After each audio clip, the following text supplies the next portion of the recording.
అందరికీ నమస్కారం అండి. నేను లైక్ జిమ్ కి అయితే బయలుదేరిపోయాను. మన 2 days బ్యాక్ వెళ్ళాను. మళ్ళీ మధ్యలో బ్రేక్ వచ్చింది ఎలక్షన్ మూమెంట్ లో. ఇంకా మళ్ళీ ఈ రోజు అయితే కంటిన్యూ చేస్తాం. సోమవారం నుంచి మా జిమ్ వచ్చేసి 2nd floor లో ఉంటదండి.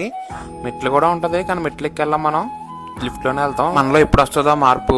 ఈ రోజు నుంచి అయితే ఇంకా మానకుండా వెళ్దాం అని ఫిక్స్ అయ్యాను. చూద్దాం ఎన్ని రోజులు వెళ్తానో. వచ్చేసి నా పాత షూ అండి. నా కొత్త షూ అయితే పోయింది. జిమ్ లో దొరకలేదు ఇంతవరకు. చూస్తున్నారు అన్నారు వాళ్ళు. ఈ వర్కౌట్స్ ఏమీ చేయట్లేదు, ఓన్లీ కార్డియో కూడా చేస్తున్నానండి. థ్రెడ్మిల్ చేస్తున్నాను.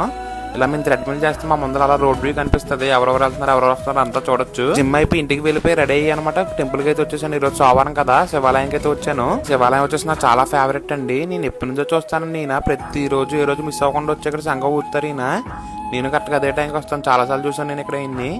నిజంగా ఈ టెంపుల్ నా జీవితాన్ని మార్చేసింది. ఫస్ట్ లో దేవుని అసలు పెద్ద నమ్మేవాని కాదండి. నిజంగా ఈ టెంపుల్ కి వచ్చిన తర్వాత నిజంగా పెద్ద భక్తుని అయిపోయాను నేనైతే. ఒక సోమవారమే కాదు, ప్రతి రోజు కూడా ఈ టెంపుల్ కి అయితే విజిట్ చేస్తాను నేను ఖచ్చితంగా. రోజులో ఒకసారి డైట్ బ్రేక్ఫాస్ట్ అండి.